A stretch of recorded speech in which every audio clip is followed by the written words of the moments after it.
Hey, this is Mark. This is Christine. And you're used to hearing something different at this point. Yeah. If you've been listening to the podcast for a little while. Yep. Up until this point, you've been hearing us say this is the Mark and Christine show. And this is the shit we talk about. And today we are still here, Mark and Christine. We're going to be talking about things, but we're getting a lot more. We're changing the shit that we talk about slightly. We're getting focused. So up until this point, Mark and I came together and we were just like, hey, we are both coaches. We both have a desire to help people grow. And we had this amazing connection. And we just wanted to start sharing our story, our journey with our people, our followers, our tribe, and also just talk a lot about the relationship pieces. And we were kind of talking about all the things and leaving it as an open forum. Well, we started this whole thing, remember, like we came up with the idea when we were in the garden in Colombia. And the idea was, hey, we live 1,000 miles apart and we want to keep this amazing conversation going. So let's just start a podcast. Yeah, and we are. We're going to keep it going. Because that's a normal thing to do when you just want to keep conversation going with someone that you're falling in love with. Yeah. Like, why not a podcast? I mean, you could just do FaceTime. Yeah. So this, up until this point, it was a mode of us keeping the communication open and sharing all of the crazy conversations and things that we talked about and just sort of opening the door and inviting you guys in. So we're going to keep doing that, but we're shifting things. We're going to shift. Shifting gears, shifting directions, a slight 45-degree pivot. Maybe. Perhaps. Yeah. It's not a 180. So what's the shift? Not at all. The shift is this, you guys. As we've been learning and growing together and not only doing these episodes, but doing a little bit of coaching and training together and learning more about, like what is our purpose here? Who do we be when we're allowing the lifestyle and the level of influence that we want to, as a couple, as a team, be able to allow and live in, and things are just shifting. It's more than just a conversation. There are people that we've found want in on this, and like, how did you get that? How do you create that? How do you allow that? And we've noticed even just like within our own stories that there's a consistent theme or a consistent thread, if you will, that kind of weaves them both together. It has a lot to do with the idea that we've been in this personal development game, professional development game, both of us for a long time, independently in different ways. Christine in the health and wellness industry, and then getting into coaching, and then I've been in kind of the speaking, training, youth development arena, then getting into corporate training and coaching and keynote speaking, and now building a coaching company. And so what's interesting is what's accelerated both of our growths over the last couple of years has been this idea that it's not necessarily about needing more information or new information or another book or another conference or another seminar or another tape or another CD or whatever you're listening to these days. It's not necessarily about more stuff. It's about shifting the neural pathways that stuff is operating on, the internal operating system of the brain. And so we've noticed it's just time to shift gears a little bit, and we're gonna just pivot from the Mark and Christine just randomness and really start to put some laser focus on really helping people get to feeling better faster. Yes, because we all like speed, right? Certain times, but seriously, we've all been doing work on ourselves. You probably wouldn't be listening to this if you're not doing some level of work on yourself already. And for many of us, there's always like, what's the next thing? What's the next thing? What's the next thing, right? And how do I get there faster? How do I incorporate that? And so we want to take a pause and just help support people in that evolution. And also the other thing that's shifting is we're going to be recording video as well as audio for our show, our podcast. So you guys can hang on YouTube. Hang out on YouTube with us. We're going to be calling it the Unlearning Project with Mark and Christine. So Mark and Christine, we're still going to be here with you guys, but the movement, the theme, everything we're doing is becoming the Unlearning Project. And it's really a movement. We're here to start, and we would love to invite you into that if it resonates with you. So you get to now watch us on YouTube, you get to listen, share, iTunes, Spotify, all that jazz, and join the community, which we'll talk about later. But so what's the Unlearning Project even about? I mean, Mark, you already touched on it, but really at the basis, it's really Again, so many of us got through this because we thought we had to become something. We had to become something. We had to learn something. We had to consume something. And a lot of us have been in this like more, I need to become because I'm not good enough. I'm not valuable enough. So if I do this, then I will be. So we've been chasing a lot of things. We've been trying to achieve a lot of things. We've been told that you need to set goals and you need to go after your goals. And you need to learn. And we're not suggesting not learning. But what we really want to do is invite people maybe to turn that model upside down and actually think about what did I learn along the way that maybe served me for a while and it helped me for a season of my life, maybe to survive, to get by. You talk a lot about surviving, and we need to survive. And a lot of us grew up in situations where we had to survive or get by in a relationship or in homes. But then at some point, that lesson, that blueprint that we have doesn't serve us anymore. It actually starts to harm us. It starts to hold us back, but we keep carrying it throughout life. So what we're suggesting is a totally different way. Instead of learning and becoming something different or trying to search for something outside of us, is to unlearn all of the things, the patterns, the belief systems, the ideas, the behaviors that are no longer serving us so that we can get back to our core. And so it's not about becoming anything. It's about reconnecting with your core, with your source of truth or light or whatever we want to call it, and unlearning so that we can create space to actually create whatever we want. So we're going to share some stories. I think that we need to share some personal stories. Yeah, absolutely.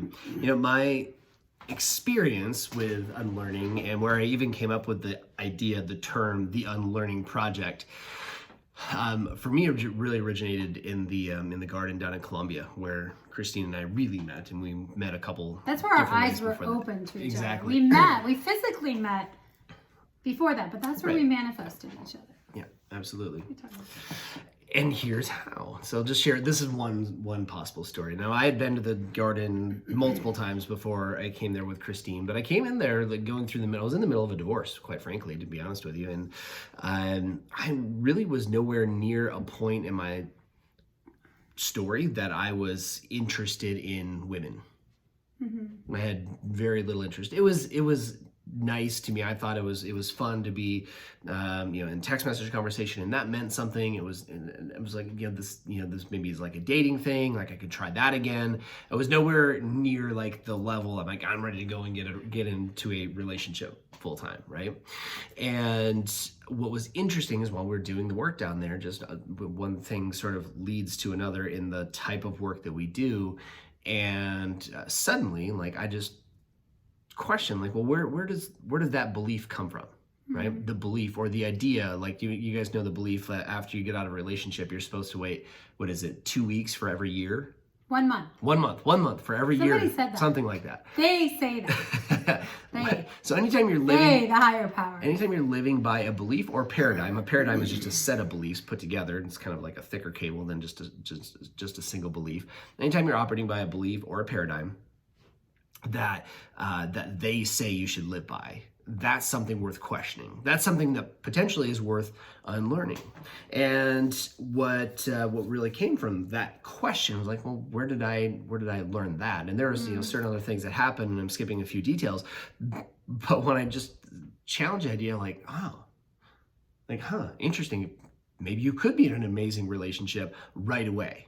Right, even while you're going through the divorce and coming to the end of it, and wouldn't it be amazing, potentially? And what happened in our relationship was just so much heart healing, and there's so much love and so much like, wow. For me, it was this wow factor of like, this is what a relationship could actually feel like, And so that was one of my stories where I started unlearning, just because I started challenging the thinking and started looking at things a little bit different. It wasn't even necessarily a challenge. It was more of just I'd never really thought about it that way.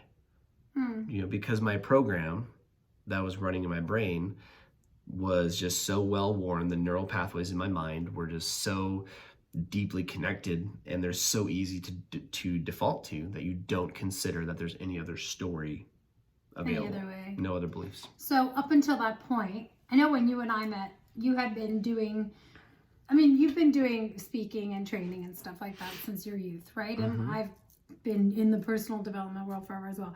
So, but I know that you really started to do a deep dive about 5 years before that, right? Like truly to start to work on yourself. So I'm curious, what prompted that? Curious, just out of, what prompted that initial, like, I have to do something? And then what was your mindset sort of going into that? Like, was it that you had to discover a part, like, what were you looking for, I guess is my question. So what prompted that, and what were you looking for? I'm making an assumption. Right. So there's a turning point for me at around 30, 31, where it's like I woke up after that 30th or 31st birthday where it was just like, no more. Like this. No more what? Well, it was, my relationship was hard. Like that was a constant source of like, I had to put on armor to go home. I was afraid to be myself, in the relationship. Like from a career success standpoint, like in my mind, I should have been really successful, making bunches of money, already be a speaker, already have a book, already have all these things. Like that should have been done because of the story that I had told myself from my youth. I had a very successful college career. Yeah. So you're feeling. Yeah. So I was feeling like I was letting others down, or letting society down, or letting myself down. So there was that.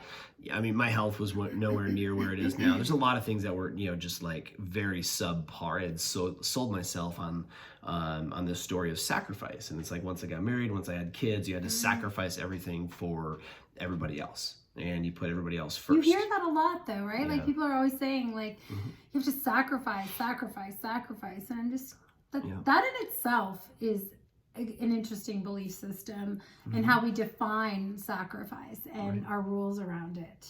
Absolutely. Yeah. So, I mean, that was really the turning point for me, to answer your question, was right there where I started to say, Did you have like a threshold moment? Like when we'll talk about the chemistry of transformation in the future, but one of the key components of that, like one of the key moments to actually have change is you hit a threshold. There's like this moment where you just can't handle it anymore.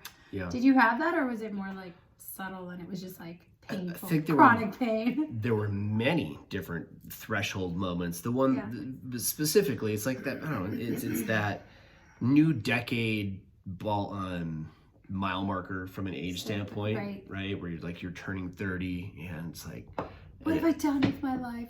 I'm running out of time. And it was just this moment of utter like disgrace with myself and what I had created. Now there was listening to videos on YouTube and Facebook from a guy named Garrett J. White, who started Wake Up Warrior. And I was just really like, I knew there's no way in the world that I could afford to be a part of that, but I desperately wanted to, because you didn't have the money. No, absolutely. And so, but I just remember him wanting, like, what his content really makes you own your situation, right? And I was just starting to become an entrepreneur at that point. Really, I had other businesses my entire life, but I had risked everything, put my family at risk, put myself at risk, my reputation, everything, in order to go and start this business, and it wasn't going great, in the first year.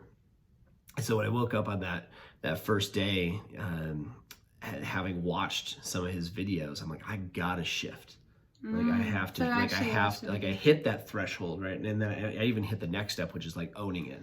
Like only I can do something. And the thing that I did differently at that point was I went into a space where I would literally get up at 5 o'clock in the morning. And my belief at that point, now what had been going on in the relationship until that point, was if a kid got up, I got up. Yeah. Right? Especially if it was early in the morning, because I'm an early riser. And I just declared, I let go of the idea like that I had to be the one. And I basically just made a declaration in the relationship. I said from 5 to 6 is now my time. If a kid gets up, Ooh, you set a boundary. That's new for a lot of people. Setting a boundary. Yeah. And making a declaration. Yeah, absolutely. So that was a piece for me where I declared that, I stepped into that new thing, and I did that every day for a year. Now, obviously that was taking on new content, but also sometimes when you're hearing people talk about different belief systems, obviously it starts to challenge your belief systems, and you start to think about things a little bit differently. Yeah, and what I'm hearing, which is actually huge, because I know it's one of the first things that I really work with my clients on. It's probably one of the very first things we work on is taking back a piece of ourselves. So what you did, like you took back that first hour of the day. It's not just about the first hour. It's like I'm reclaiming something that a piece of myself that, because so many people I hear, and I mean, I can certainly relate to this. Every single person I start working with, without a doubt, says the same thing. Like none of my time is my own. Like I feel very reactive, like a puppet on a string, and everyone else is sort of leading me around. Like nothing is my own. And so one of the very first things we do is like declare, regain a piece of yourself, like get back to yourself through creating space, which is what you did, which was creating the morning. That was the morning pocket to get back to yourself. And as you, I love what you said too, like as you hear, even though you might be absorbing something, I want to like talk about this later, but as it starts to tickle or challenge or, you know, brush against things that are inside of you, and stuff starts to come to the surface, is like, is that still true for me? Does that still apply? Yeah. Yeah, there was another big moment for me a couple years later. I had made a decision to join this business mastermind, and I was now in coaching. And it was the first time that I had like a real coach. Like I'm paying somebody to be my coach and to help me grow and get better. And I was very much afraid at that point in my life what you would think of me, right? Like what everybody else would think of me. Like I couldn't come on here and like, if you're watching this on YouTube, like you see I'm wearing a hat. The hat is old. I've had this hat for like almost as long as this story has been going on, for 6 or 7 years, you know, without a button-down shirt on. Like I couldn't do something like this because I was afraid. Like you had to put an image out. Yeah, and then I wouldn't make certain decisions, or I wouldn't go after certain things because, well, what would they think? What would she think? What was the old rule? Well, it was just like, I mean, you have to be accepted and liked in order to belong, right? And that means you have to look a certain way. Well, that means you play by everybody else's rules, and like what you think, they think you should be doing, right? So that was when you say it pick that up? When you say it that way, doesn't it sound stupid? Yeah, like, but like I love what you said, like without a button-up shirt or without a whatever, because this is a bullshit rule. This is like a thing we get to unlearn because and that's kind of my story. But we pick up this thing somewhere along the line. There was some sort of information that got presented to you by someone, and they attached a meaning that said if you don't fit in. Yeah. And you don't do these things, then you're going to be ostracized, or you're going to be a loser, or whatever, right? And then it just becomes like part of your nervous system. Yeah. I mean, I can literally remember going to my mother's father's funeral, my grandfather's funeral, when I was probably 4, and we had to go get dress clothes. Yeah, because if you don't, to go to a funeral, right? Yeah. And that was probably, I mean, that's how far back that goes, and that was passed down from one generation to the next generation, you know, to my generation. And then by the time I was in, you know, my high school years, and I was a big FFA kid back in the day, and you had to have perfect dress, and your tie had to be tied perfectly, and you had to have perfect official dress, otherwise you'd get called out, right? So now I was manifesting Preppy scenarios. Boy. Yeah, exactly. And then when I was, you know, early in my career, like you had to wear a suit, you know, in order, you know, a suit and tie, you know, in order to be a speaker. Yeah, or else no one would take you seriously. Now it's like people love the person that walks on stage with the flip-flops and the ripped jeans, you know? You're almost out of place now if you are like a three-piece suit type of speaker. Right? Yeah. So you hired a coach. So I hired the coach, and we're in the, thank you, because I would have never come back to that. Bring him back. So he hires a coach to help him and we're learn more stuff. And I'm giving him all these excuses about why I can't do certain things. And the reason I can't do these certain things is because basically, what will they think? And I remember him specifically stopping me and saying, Mark, when are you going to stop giving a fuck what everybody else thinks about you? Right? And that was a huge moment of unlearning for me. Because massive program was running. I had never, like, my program was like, you must care what everybody else thinks about you. You're in a business where people have to buy your services. They have to like you. They have to be attracted to you. They have to want to do business with you. And so you have to give them what they want. That was my the paradigm was that. And as soon as he asked me that, it's almost like the neural pathway that had been creating that belief system just like fried. It didn't know what to do. Like it freaking short-circuited. Yeah. And then it was like, and for the first time, it was like I took the red pill from the, like in the Matrix, and I could start to see like, oh, I can just say what the fuck I want, how I want to say it. And some people resonate with that, and some people won't. But what's interesting is usually the people that resonate with you the most are happy to pay you for the services, regardless of what you wear, regardless of how you talk, regardless of what, you know, I mean, as long as you bring them value and help them get what they want. Yeah. It So just that was like the beginning like, of when that. are you going to stop caring what the What fuck everybody everybody else thinks. thinks? Yeah. That was like a huge moment of unlearning for me. Yeah. Mhm. So that was kind of the start of your path, where you really like Yeah. dove into that. I always tied those two moments very much together because one really led me to the next. And now what's interesting, you know, if we don't have enough time, I think the recorder would run out on this iPhone before we could get all the stories out of all the unlearnings that have happened over the last, 5 years since that moment with my coach. But it's increasing in frequency. So I want to pause because this is important. And a lot of people out there are working with coaches, and we're both coaches. And so when you were doing Unlearning, was it like you were consuming more content from this person, or were you actually like working through the process of release? Like, I'm curious because I know there's a lot of people out there reading books, going to these events, like listening to more stuff, like consuming. Right. And I've worked with coaches who also throw a bunch of information at you. And I'm not suggesting, I know you're a coach, and I don't know what the process was, but whether it's here or like even in I've had a boutique wellness studio for years, and people come in because they're so overwhelmed, like they're so confused because they've heard so much shit, and they're like, I don't even know what to believe anymore, and I can't even make sense of anything because I've been trying to digest so much information. So what was it? So, I mean, I've always been a consumer of books. Like, I've read the books and listened to the podcast. I spend tons of time. Even to this day, I still take in content through YouTube. I mean, it's the best, most cost-effective, because it's free, resource of all of it. Podcasts, all the things. I go to conferences to learn specific things. What has changed for me now is that I'm very conscious about what am I putting the new information into. Right? So if I think about the brain like an operating system, you hear me talk about that a lot. The brain is literally it's software. Like on my phone right now wants me to update to iOS 13.3, right? And our brains have a 1.0, a 1.1, a 1.2, a 2.0, a 2.1. Like, I mean, you have that and you're growing and shifting and changing. The problem is we don't take time to defrag the brain and Clear the clutter. It clears some of the old operating system. And so now you just get new information on those old neural pathways.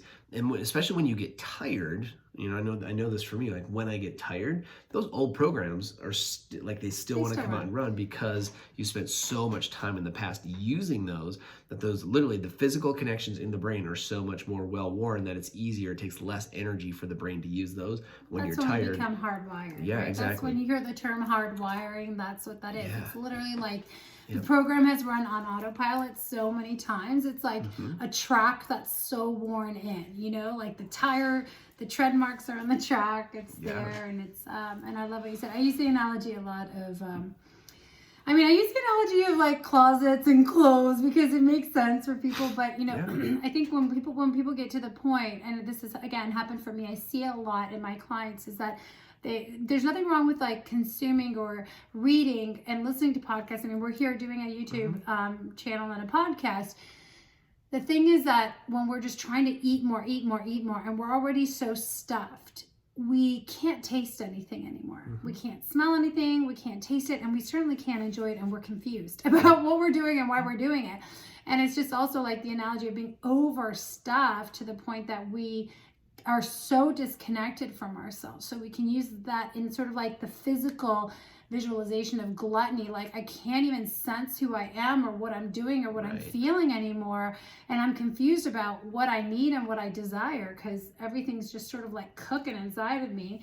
And we're so disconnected from ourselves. And it's the same thing when we are just consuming information, and it's like, okay, well, this person tells me this and that book, and I'm trying to incorporate it all without taking pause to go back and go, well, what really lands with me? And the thing is, like, if you're overstuffed with crap from the past, if your operating system, your emotions, your brain, your nervous system, like your body is like a huge container, and if it's stuffed with all this stuff, which it is from the past, energy, thoughts, patterns, and you're trying to cram more stuff in, you can't sustain it, and B, you're going to be trying to put stuff in that doesn't serve you. Think about it this way. It's like, so even if, let's just say we go to the closet, like if you go to my closet in Omaha, what do you see? Black shirts. A lot of fucking Way black too shirts. many. I don't even understand. Why are we even buying any new clothes? Like, there's only one thing in there. Black t-shirts. Thrive Today t-shirts. I'm like, and some of them are old and they've been discolored. So let's say we purge the closet, right? Like donate all of it. Get rid of everything, like even like the old stuff that I've been holding on to, some like stuff that has sentimental value, and like purge it, okay? Now, without an actual paradigm shift and like unlearning, You'll just go buy more black shirts. I will. He tries. We will. I had to buy blue shirts. We're making a shift to blue shirts. By the way, I bought this shirt. By the way, I know, but I told you that blue true. looks good. I was like, no more black, dude. We're upgrading. She wants to get credit. So what will happen if you don't do the unlearning process? You will just wind up with another closet full of black shirts. How many black shirts do you own that are all the same? Whatever. Like all the same stuff. Yeah. It'll be overstuffed and overflowing with all the same stuff that it was 5 years ago, a year ago, whatever. Yeah. So that's really what the unlearning process about the Great Unlearning Project is. Literally, it's literally helping you consider that there is another color of friggin' t-shirt that you could buy. Just imagine you could even look good in a multicolored shirt. I mean, how many people are terrified of wearing bright colors? Yeah. Because, oh my God, it's too much, or it's too this or too that. And so it's just like, no, I don't do that, right? So what if, like, what else is possible? You know, what if that became the new normal? So, yeah. So what's your story with unlearning? So I think, like, I mean, we've talked about this a lot in the past, but I really talk about this all the time, like the traditional model of chasing things, achieving, having to achieve, being a high achiever. I mean, that's what that was how I would have labeled myself. You know, I'm a high performer. And when people ask me, what do? I'm like, I'm a soul coach for high performers, because that's who I tend to work with, is people who are getting a lot of shit done, and they're constantly chasing. And yet they're doing, chasing. What's the next thing? Who do I have to become? Like, what's next? You know, I need to get, what do I want? And yet all of this doing and chasing is sort of like, I have a lot of things. I've done a lot of things. I follow this old school model of like hustling. And we were just talking about this actually. Hustle and grind, Hustle baby. And grind, baby.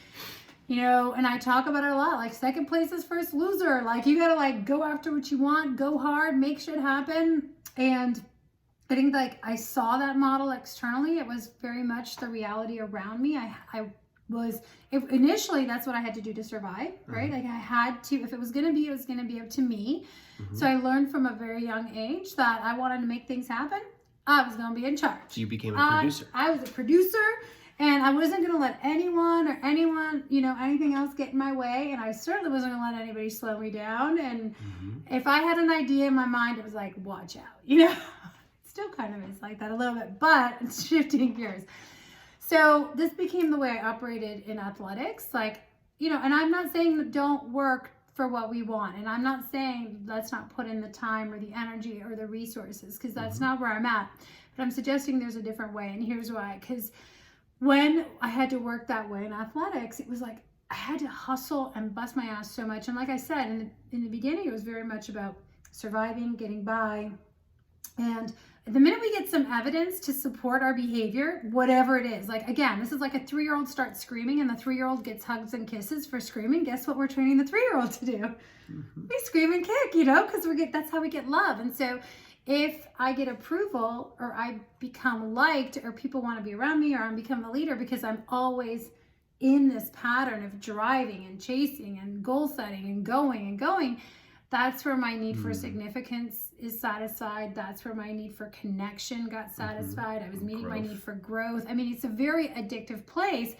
And a lot of that energy is very much in the energy of adrenaline, and, you know, which adrenaline is exciting, but it's also a lot of stress, cortisol. And so you kind of get addicted to this chemical cocktail, as well as all the feel goods of being liked, being wanted, being, you know, the popular one, or the charismatic one, or the leader. And the problem with that system, that operating system, and all the things that come to it, is that there's a lot of peaks and valleys. There's a lot of high highs, and there's a lot of low lows. And there's a lot of extreme bursts of energy and like focus, and there's a lot of crashes. And there's a lot of like feeling great for a second, and there's a lot of feeling shitty for a long time, because you feel like you're not doing enough, you're not good enough, you're not where you want to be yet. And so this, as I was going through athletics, it was always like, who do I want to be? Where do I want to get to? I'm not there yet. I'm not there yet. And then it became about work. And then, starting my business 10 years ago, I did so in a really good place, actually. It was, very much, I needed to do it for the kids. I needed to survive because I just gotten out of the divorce, but it blossomed out of a love for fitness and health. But what happened was, even with that, very soon I got a taste of like success as we would know it, right? Money coming in, clients liking you.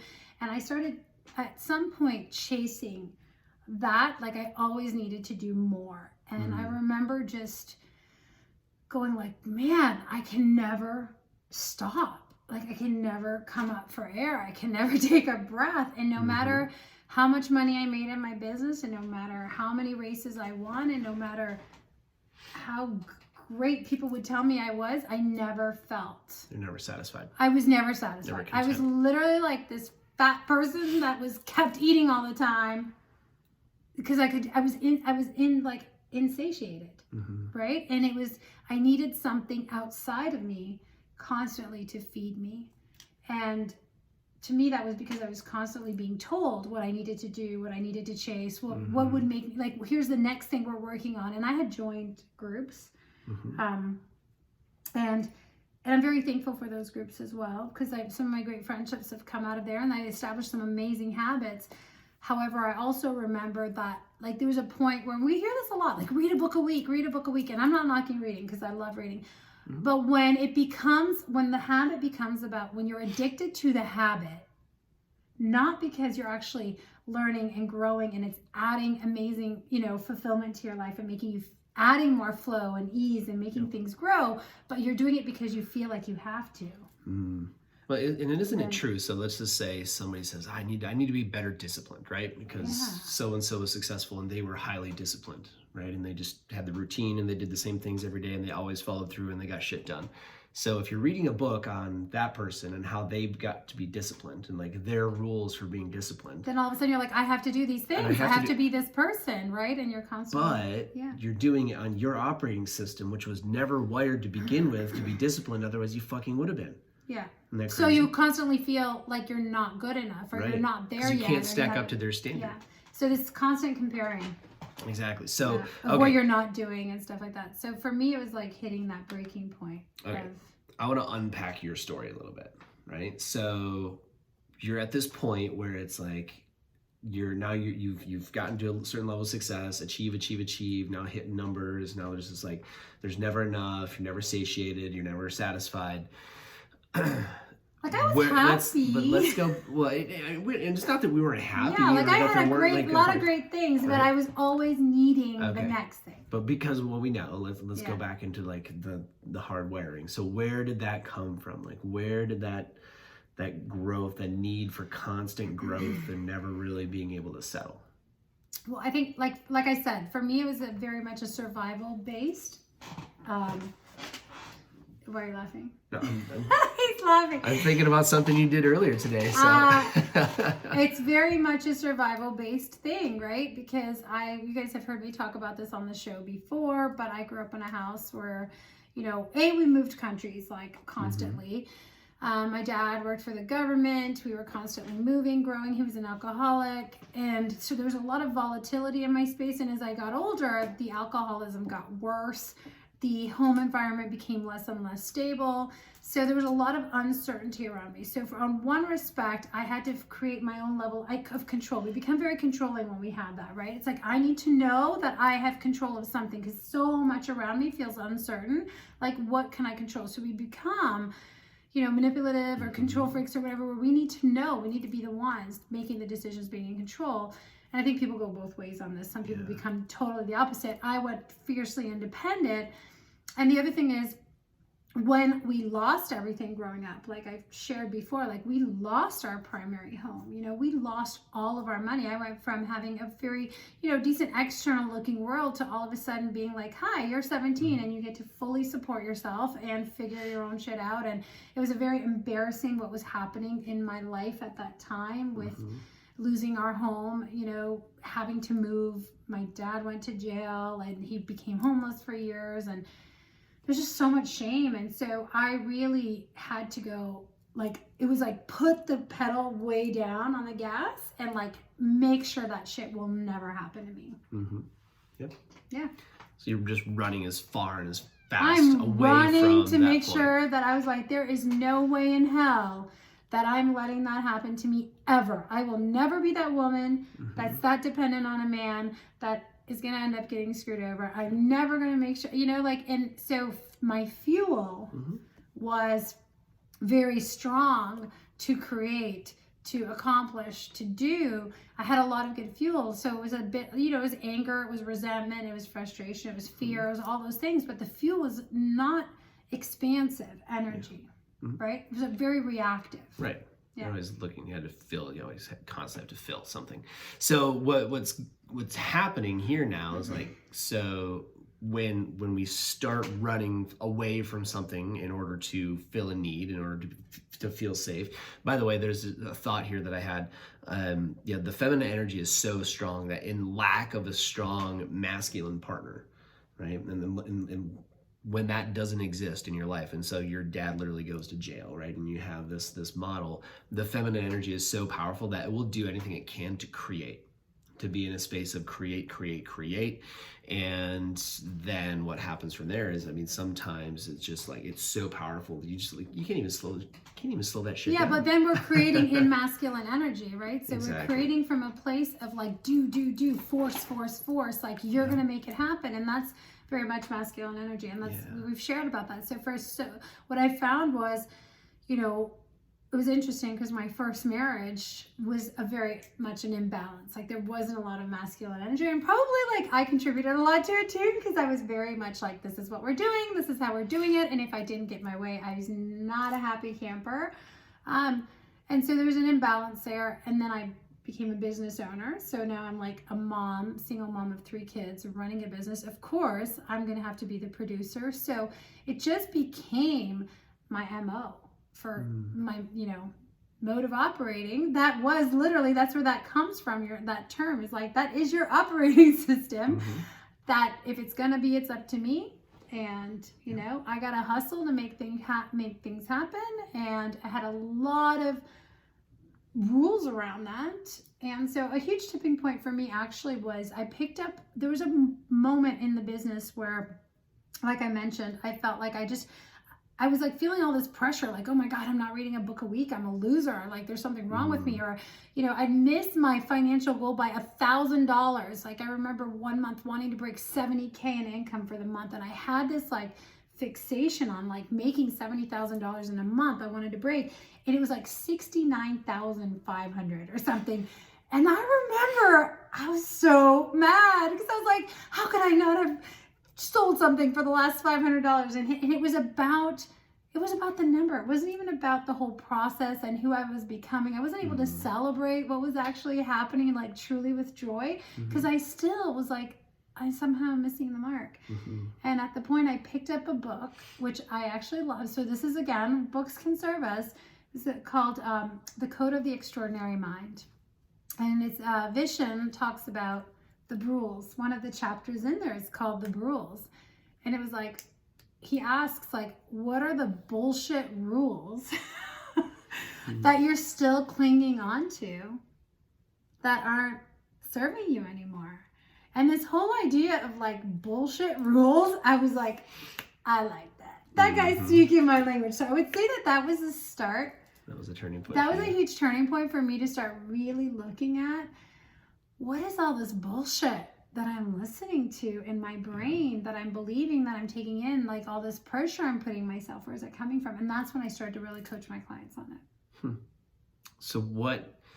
That was like the rules. That's where the rules. So that was like, that was the birth of the rules. A mile marker Yeah. for you on this pathway to unlearning. The threshold was, like we talked about, what was the threshold? I think the threshold for me was, because man, this girl got a lot of lasting power, you know? But I think for me, the threshold was being a single mom, 3 kids, busting my butt in the business constantly. And I was like, I don't know, like, am I really, like, I just felt like I was hustling all the time and chasing all the time. And I was starting to feel burnt out. And I was like, man, I own a holistic wellness studio. Like, this is not in alignment. And the one benefit of doing the work that I do is I feel very fortunate. I've always loved my work. And so I knew very quickly that I was coming out of alignment. And so when I started to feel like I was out of alignment with all the things I was teaching, and I started to feel that's when I pushed the pause button and went into high performance coaching. I think it's kind of interesting. I mean, a lot of us are waking up every day and experiencing these same triggers over and over and over. And I'm talking about the typically triggers that we don't like, unhappy ones, things that cause stress, things that increase cortisol levels, things that create anger, fights, resentment, you know, all the things. And a lot of it is just because we haven't taken time to sit back and challenge, you know, like, well, why do I have that rule? Like, yeah, and I had not stopped. Like, I was not stopping up until that point. And I would say that that's the first time where I was like, whoa, I'm going to pause and like take inventory. And it started with me going to, I think I started listening to Brendan Bouchard's Charge Life podcast on bronze and stuff. And I started listening to Lewis Howes a bit. And it wasn't listening to be different. It was just sort of like, you know, being curious, which is one of our ways to unlearn, actually, that we talk about. And that was the start of me going, you know what? I think what got me here isn't going to get me what I really desire. And maybe I don't even know what I really desire. So that was about 3.5 years ago when I really hit the pause button to start thinking about creating space to think about what it is I desired. And I knew I needed to get back to some version of my truth, myself, my soul that I had kind of gotten fuzzy about along the way. Yeah. You know, one of the things that we've uncovered, I think, through this work is, you know, the fact that sometimes what got us to this point got us here for a reason, maybe so that we could just get to a point where we could see, like, oh my gosh, like this is something that just gets to shift. And so it brings us to that point, and it's okay to just honor the person, the persona, the energies that brought us there. But it's also okay to not continue as that person. And to celebrate. Like, I think so many times we get stuck going like, oh my God, why did I allow this to happen? How could I have done this? And we start lashing ourselves. And all that does is produce more guilt, more shame, more anger, because now we can't forgive ourselves. So the key is really like to stop what we're doing and then like create space, like creating a space to start to think about what is it that I want from this moment on. Like, it doesn't matter what happened in the past, because I was doing the best I had with the information I had, or the information I was attached to, the meaning I was giving to that information. So really, if I'm going back and thinking about what I was doing in the past and how I screwed this up or how I effed that up, all I'm doing is I'm reattaching to that old identity and that old information, and I'm still giving it meaning. So what we're going to do is like stop. And that's really what happened when I drew the line in the sand and I was like, I'm not continuing this way. That's when I decided to pursue high performance coaching and help myself and my clients break free from those old patterns. And that's how we came to be, because, you know, a year and a half ago, I also decided, you know, what got me here in relationships, I realized now I was aware of it. Because this is the thing. It's like you talk about the red pill or the blue pill. It's like once you've been exposed to the fact that you can actually change, and actually quite rapidly, and you can make a decision, you're like, oh, right, so this no longer serves me either. This relationship, I knew the business strategy, like my business, my way that I was trying to like grow my business and chase success wasn't working for me. The next wake up call was the way I was running my relationships wasn't working for me. And I knew what got me here in my relationships wasn't going to get me there. And that's when I decided to go to Columbia. So, yeah.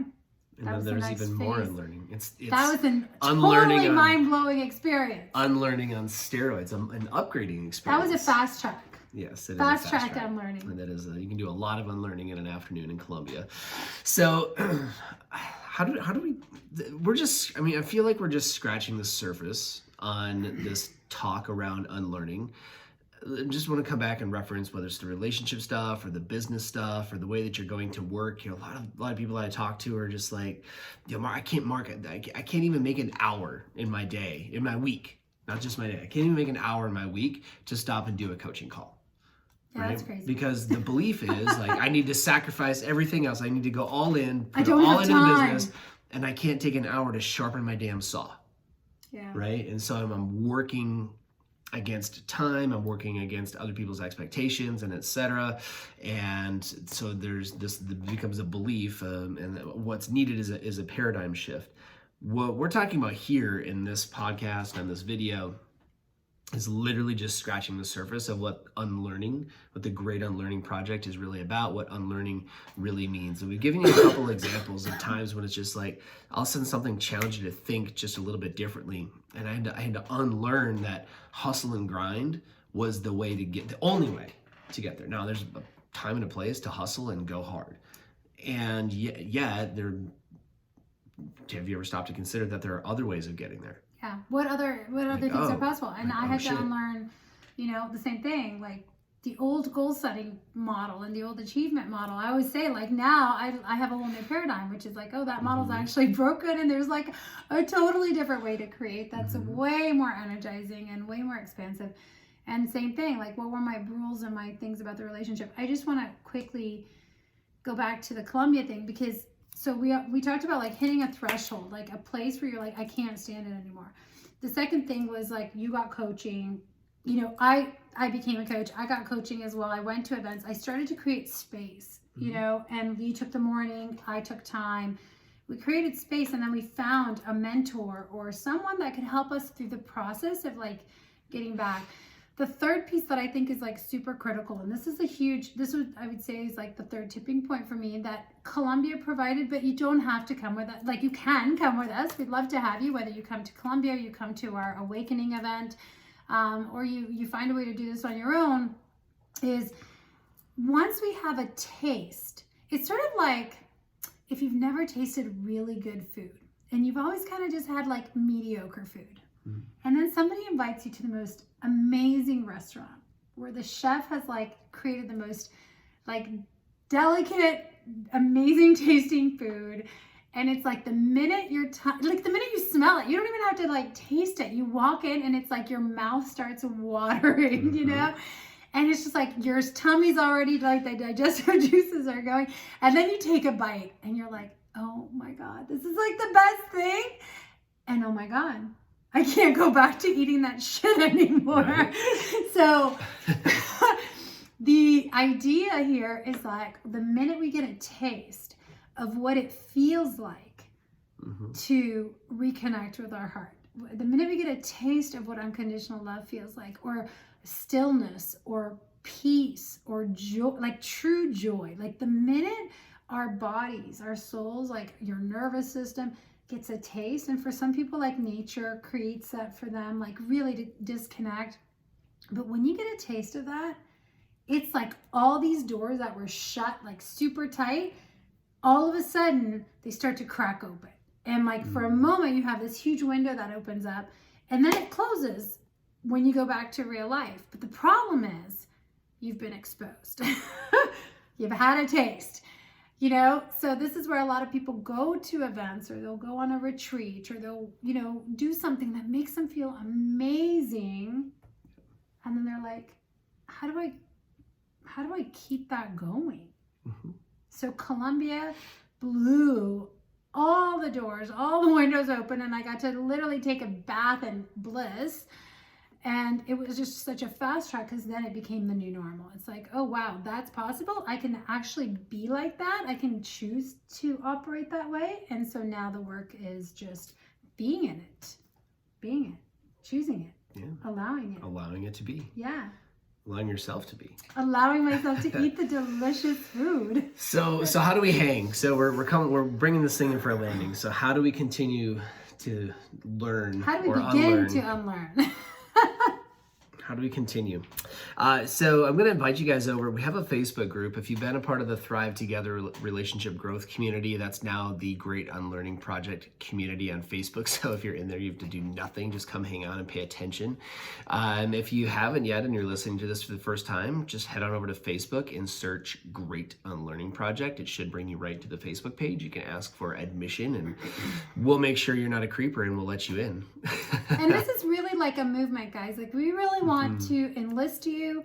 You know, we want your support. If this resonates with you, we don't want any people that are in here that are inauthentic or this. If you're listening to this and you're like, yo, y'all are crazy or whatever, fine. Please don't join. Stay out of the group. Because what we want is people who are like, you know what? I'm raising my hand. I'm sick of the hustle. I know that what got me here isn't working anymore. I know that this stuff gets to shift and I want to get back to myself. I want to get, this isn't about me not being good enough or not being enough. This group is about really discovering the value you already have, discovering your soul, like your soul's light, your soul's calling. So this is about getting back to you, not becoming anything else. Absolutely. How else can they come hang? So the Facebook group, like Mark said, is a great place to just join the community. We're going to be popping in there doing some live trainings, and talking about ways that you can begin the unlearning process. There's some freebies that you can grab in there as well. We also, if you are more of a, like, let me take, the reins into my own hands and like start making some changes now, you can come to one of our live events. We have a couple live events that we run. The first one is The Awakening, and it's coming up in March.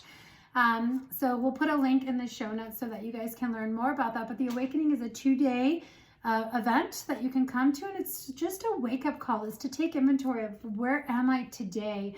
Am I living the life I desire? If not, what's blocking me? What's been holding me back? What are the things that I get to unlearn? And so we're going to work very closely with people who are at that event, introducing you to some of the modalities that we teach, doing some deep work, hanging out together. It's going to be a beautiful experience and a good appetizer.